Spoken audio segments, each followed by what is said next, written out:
canción Dios de pacto, que guardas tu palabra.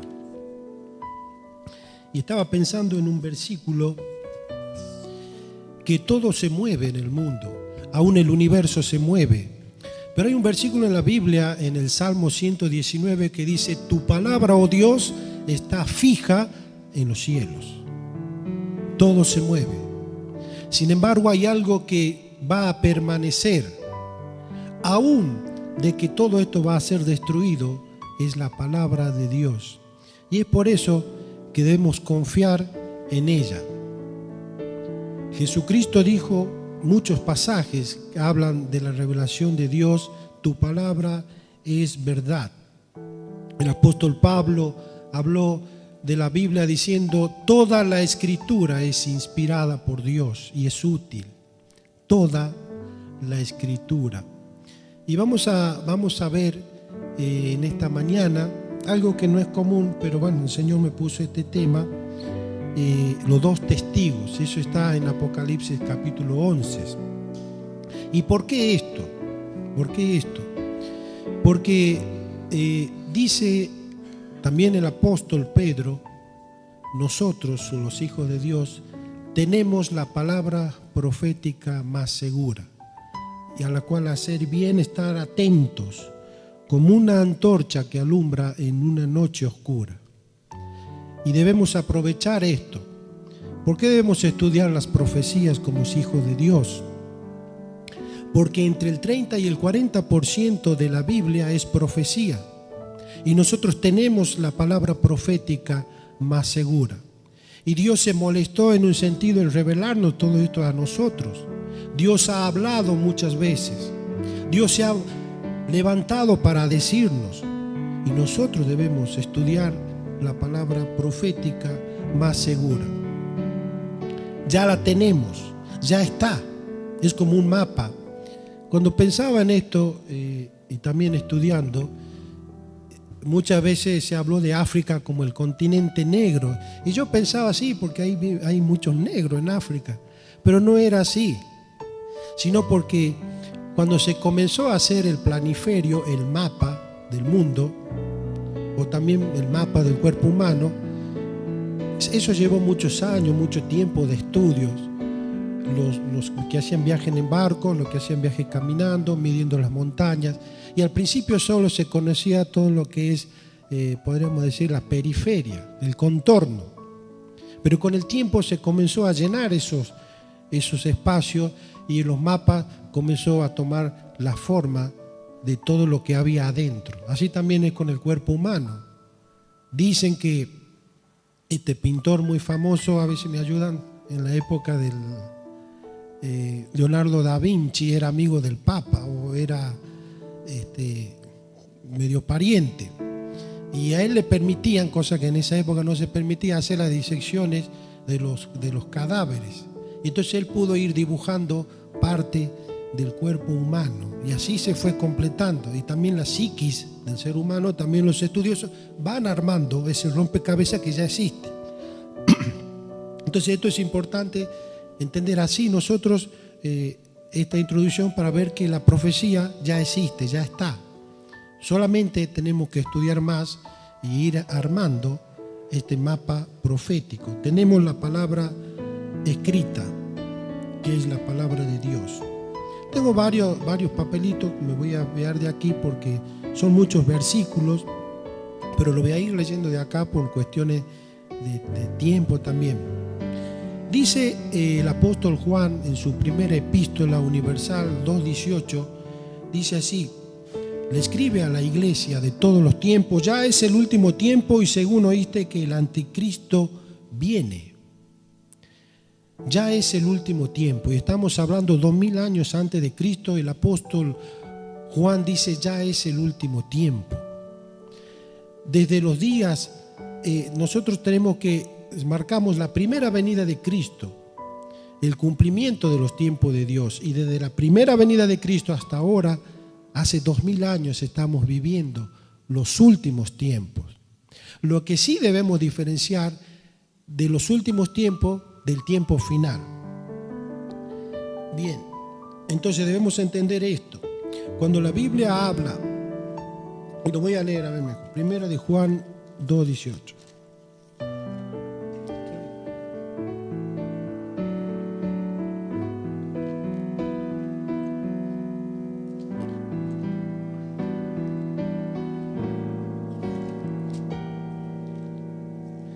Primera de Juan 2:18.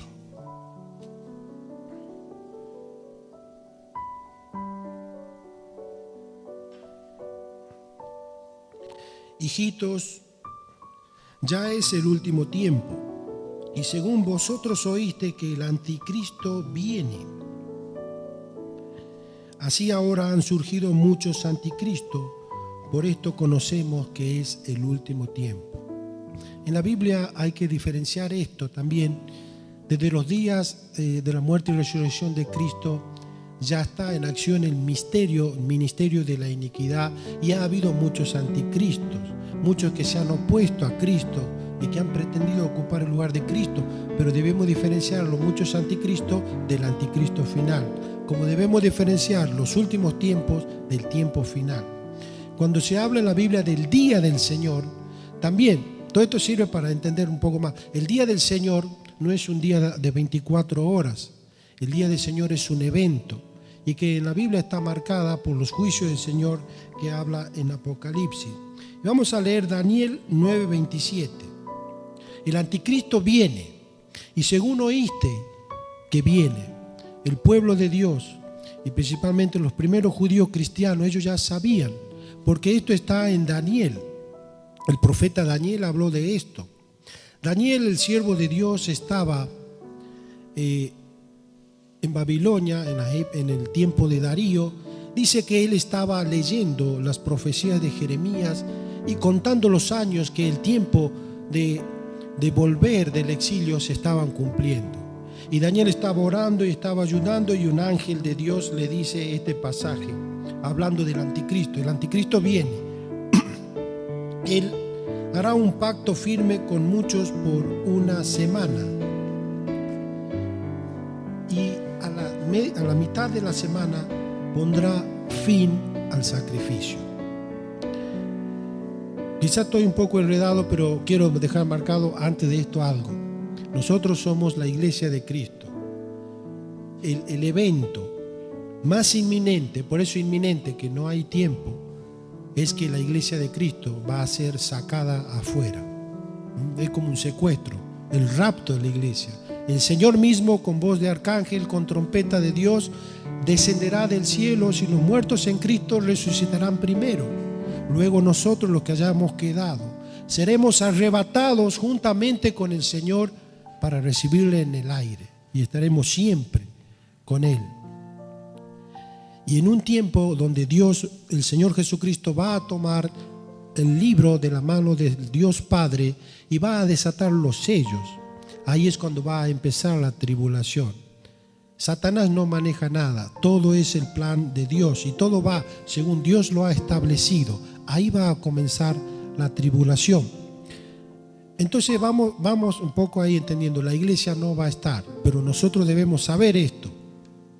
Dice que este hombre, el anticristo, el hombre de pecado, el inicuo, el hombre sin ley, va a firmar un pacto.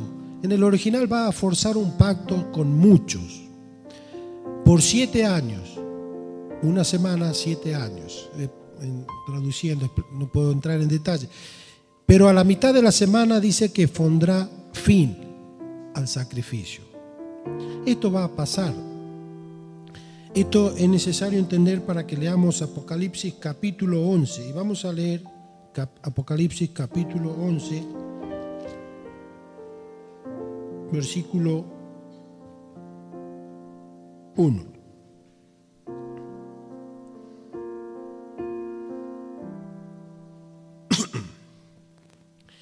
Dice así: un sexto ángel tocó la trompeta y le dice a Juan: es necesario que profetice otra vez sobre muchos pueblos, naciones, lenguas y reyes. Entonces al apóstol Juan me fue dada una caña semejante a una vara de medir, y se me dijo: levántate Mide el templo de Dios y el altar y a los que adoran en él. Pero el patio que está fuera del templo, déjalo aparte y no lo midas, porque ha sido entregado a los gentiles. Y ellos hollarán la santa ciudad por 42 meses. Esto es lo que va a pasar. El templo se va a edificar. El templo va a ser una réplica de lo que fue el templo de Salomón. Los judíos están trabajando intensamente en esto, en todo lo que es los descendientes de los sacerdotes, de las familias sacerdotales. ¿Qué hablar de las ropas y de las costuras que tenían los sacerdotes? ¿Qué hablar de los utensilios, de los garfios, del holocausto, de las medidas? Todo eso ya está hecho. Pero ellos están trabajando porque el templo se va a edificar para que se cumpla esta profecía, que debe medir el templo, es un templo real. El único problema que hoy existe es que el lugar donde se tiene que edificar el templo de Salomón, el antiguo templo, hoy está una mezquita árabe, la del Domo de la Roca. Y esto es un problema porque a los árabes quitarle 1 metro de tierra generaría una tercera guerra mundial, pero esto va a pasar. No sabemos bien, como el mapa que nosotros hablábamos, hay muchas cosas que no las vamos a entender, otras sí, pero sabemos que todo va para ahí. De alguna manera este anticristo, ser un político muy astuto, se va a granjear. Y eso lo dijo el Señor Jesucristo, se va a ganar a los judíos, porque Cristo dijo en el capítulo 5, yo he venido en nombre de mi Padre y vosotros no me recibiste. Pero otro vendrá en su propio nombre, a ese recibiréis. El otro que va a venir va a ser el inicuo, el hombre de pecado. A ese lo recibirá. De alguna manera firmará un pacto, forzará un pacto con muchos. Hoy se sabe que el mundo árabe es muy diverso y son muchos. Y va a forzar ese pacto. Y aquí entramos quizás para que en ese lugar Él va a ser el protector de los judíos y se pueda hacer el templo y se vuelva a los sacrificios. Dice, mide el templo, y se le pide también que dice, el patio que está fuera del templo déjalo aparte, no lo midas, porque ha sido entregado a los gentiles y ellos lo hallarán la ciudad santa 42 meses. Mide el templo, el altar y los que adoran en él. Hay muchísimas interpretaciones, pero siempre vamos por la más sencilla. Los judíos históricamente y hasta el día de hoy no entienden que Jesucristo es el Mesías. Pero ellos siguen empecinados de alguna manera por construir el templo y el Señor lo va a permitir. Esto está acá en las Escrituras. Pero cuando nosotros vemos las Escrituras en todo el contexto de todo lo que es la revelación de Dios, vemos Dios lo permite, pero no es el agrado de Dios. Nosotros siempre lo decimos en la Cena del Señor, cuando leemos Hebreos capítulo 10, y que habla, dice, sacrificios y ofrenda por el pecado no quisiste, no te agradaron. Entonces el Hijo dice aquí, oh Dios, vengo para hacer tu voluntad, me preparaste un cuerpo.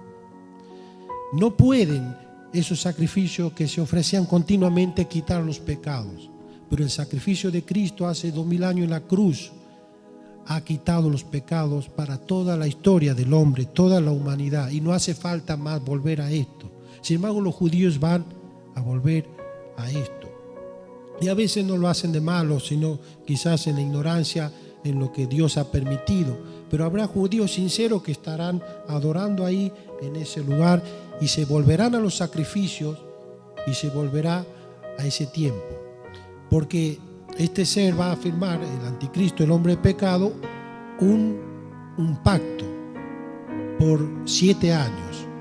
Pero dice, el pasaje dice que a la mitad de la semana pondrá fin al sacrificio. A los 3 años y medio pondrá fin al sacrificio y se procederá a lo que Jesucristo dijo en el Monte de los Olivos, la abominación desoladora. Vamos a ver esto un poquito. La abominación desoladora, vamos a leer Daniel 11:31 y segunda de Tesalonicenses 2, 3 y 4.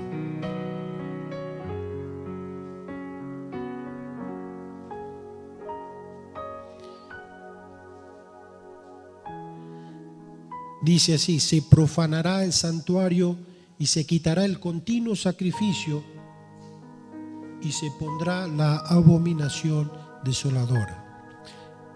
El Señor Jesucristo dijo también, pero vamos en la historia. Esto tuvo, porque las profecías de la Biblia tienen varios alcances. El primer alcance lo tuvo en el año 167 antes de Cristo. Esto está en la historia de los Macabeos, donde uno de los generales de Alejandro el Magno, Antíoco Epifanes IV, profanó el templo del Señor y puso en el lugar santísimo donde estaba el arca de la presencia de Dios un altar al dios Zeus. Y en el altar del holocausto sacrificó un cerdo para ofender a los judíos. Y después, esa es la fiesta de Hanukkah, vino Judas Macabeo y liberó todo eso. Eso es el alcance de la profecía, pero la profecía va mucho más. El Señor Jesucristo dijo en el monte de los olivos: cuando veáis la abominación desoladora que habló el profeta Daniel, hagan esto. Entonces se profanará el santuario y se quitará el continuo sacrificio. Y vamos a leer 2 Tesalonicenses 2, 3, 4, y dice: y se manifestará el hombre de pecado, el cual se opone contra todo lo que se llama Dios y es objeto de culto, tanto que se sienta en el templo de Dios como Dios, haciéndose pasar por Dios. Esto va a pasar. A los 3 años y medio se dará vuelta el anticristo y cesará ese continuo sacrificio. Y se sentará, pondrá una silla, un trono en el lugar santísimo. Y ahí se hará adorar como Dios. Ahí recién los judíos le va a caer la ficha, el hombre de pecado. Y pensaba esto cuando en Soberbio, cuando miramos la vida de Jesucristo, que siendo Dios, no se aferró al ser igual a Dios. Él era Dios, Él es Dios, pero cuando estuvo en la tierra, nunca, digamos, sino que se humilló a sí mismo, haciéndose obediente hasta la muerte y la muerte de cruz. Y nos dejó un ejemplo para nosotros, los seres humanos. ¿Y qué diferencia? Este es el hombre de pecado.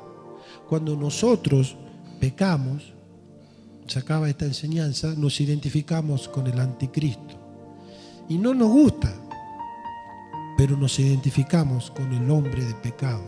Cuando nosotros rehusamos pecar, nos identificamos con Cristo, que dice que no conoció pecado.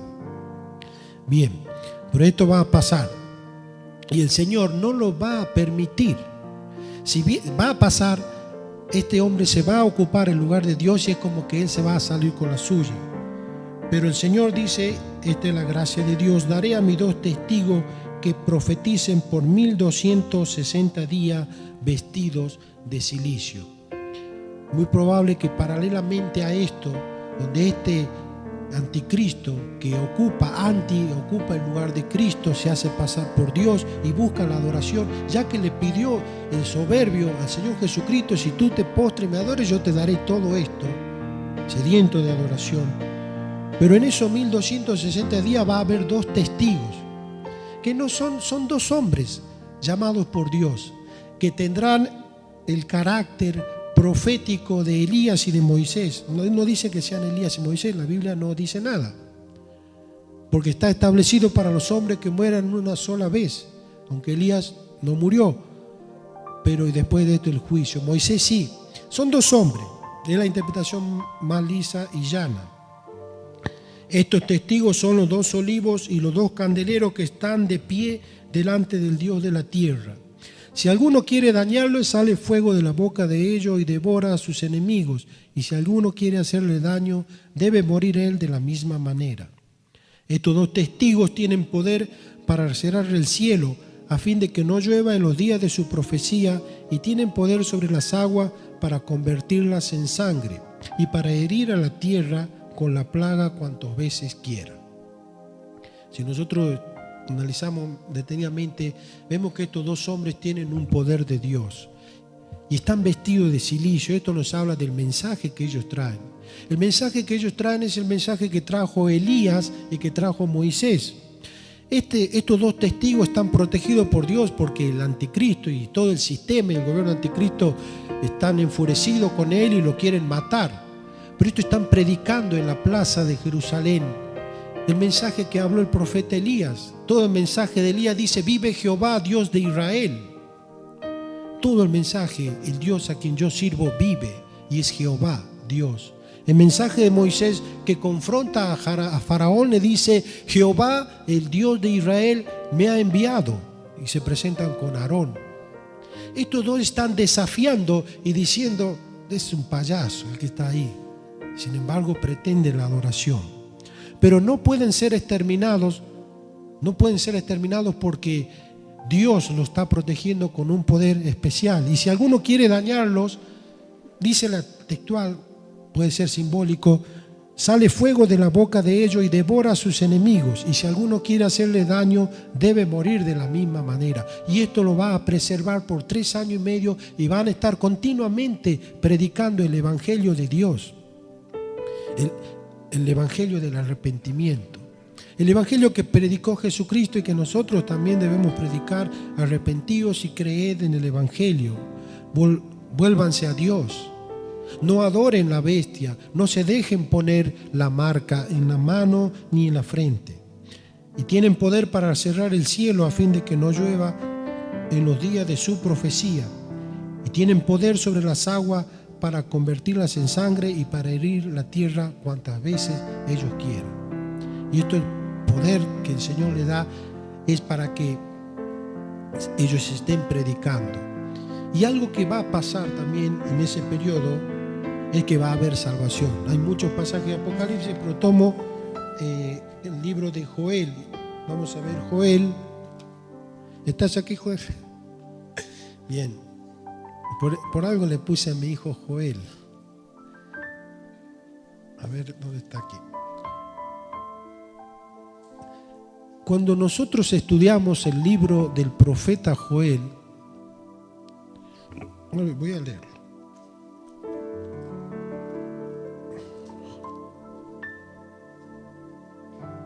Daniel, Oseas, Joel.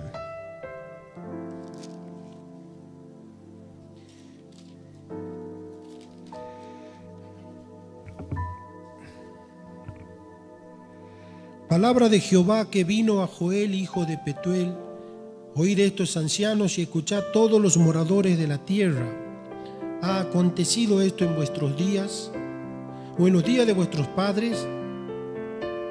De esto contaréis a vuestros hijos y vuestros hijos a sus hijos y sus hijos a la otra generación. Lo que quedó de la oruga comió el saltón, lo que quedó del saltón comió el rebolón, y la langosta comió lo que quedaba del rebolón había quedado. Despertad borrachos y llorad, gemid todo lo que bebéis vino a causa del mosto, porque os he quitado de vuestra boca. Y sigue hablando así. Y vamos a leer Joel 2, capítulo 2. Tocad trompeta en Sión y dad alarma en mi santo monte. Tiemblen todos los moradores de la tierra, porque viene el día de Jehová, porque está cercano. Día de tinieblas y de oscuridad, día de nube y de sombra, como sobre los montes se extiende el alba. Viene el día de Jehová. Este día es grande y terrible y espantoso y vendrá. Nosotros cuando vemos Joel, todo lo que fue la plaga de la langosta, una tierra arrasada, no quedó fruto. Quizás quemaron la langosta, quizás el humo, las pestes, las enfermedades. No había ni para tomar vino ni para el sacerdocio. No había ni tampoco había que llorar. Eso será. Esa profecía tiene un alcance de lo que va a ser ese momento de la tribulación. Las pestes, los hambres, las guerras, las enfermedades. Esto que nosotros estamos viviendo ahora no es ni así de lo que va a ser. Pero sin embargo dice que va a haber salvación. Porque todo aquel, dice el profeta Joel, y en ese tiempo que van a estar predicando los dos testigos, todo aquel que invoque el nombre del Señor será salvo, porque en el monte de Sión y en Jerusalén habrá salvación, dice Jehová el Señor.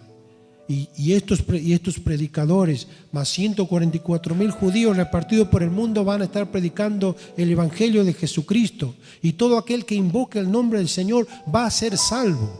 Esto nos ayuda a nosotros. Si estos 2 testigos pueden predicar el Evangelio de Dios, nosotros somos muchos millones de testigos que debemos predicar el Evangelio de Jesucristo. Cuando hayan acabado su testimonio, dice estos 2 testigos, la primera vez que aparece la bestia que sube del abismo, el anticristo, hará guerra contra ellos y lo matará. El Señor va a permitir esto, que mueran.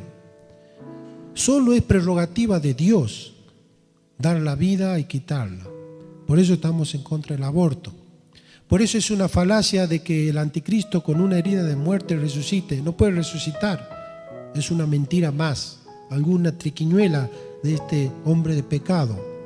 Pero acá vemos que Dios permite cuando hayan cumplido su testimonio. Y nosotros también, a veces pensamos que vamos a morir el día X o porque está la enfermedad. Yo conozco personas con cáncer que viven muchísimo y personas que están sanas que mueren en un segundo. Pero el cristiano, acá hay una analogía, cuando hayan acabado el testimonio, Dios va a decir, ya está. Y este hombre, el anticristo, va a hacer guerra y los va a matar. Pero quería llevar ya a la aplicación, nosotros somos testigos de Cristo. Y si tenemos vida, es por muchas razones, pero una que el Señor está muy interesado y quizás preocupado es que prediquemos el Evangelio. Cuando Jesucristo estuvo en Samaria, yo me lo imagino al Señor con esos ojos llenos de fe y esperanza, mirando los campos. Dice, alzad vuestros ojos y mirad los campos que ya están blancos para la siega. Quizás rodeado y abrazando a sus discípulos, le dijo, mirad los campos, predicad de Jesucristo, predicad el Evangelio de la salvación, que habrá salvación. En este día será en Sion, en Jerusalén, pero debemos, hermanos, seguir predicando el santo Evangelio de Dios para que las almas se conviertan de las tinieblas a la luz admirable. Este es el Dios que luego va a resucitar a estos 2 testigos, y esto va a ser televisado mundialmente, y todos para testimonios a todas las naciones. Y termino con la oración de Jesús cuando Él dijo, Padre, que venga tu reino. El reino de Dios se va a instaurar. Y dijo, no nos metas en tentación, líbranos del mal, porque tuyo es el poder, el reino y la gloria. El poder es de Dios y Él sigue gobernando en el sentido universal. Todo va según está escrito. Tuyo es el poder, tuyo es el reino, tuya es la gloria, Señor. Y nosotros debemos orar este Padre nuestro, que venga tu reino, Señor. Y el reino de Dios está viniendo. Cuando cada persona reconoce a Jesucristo,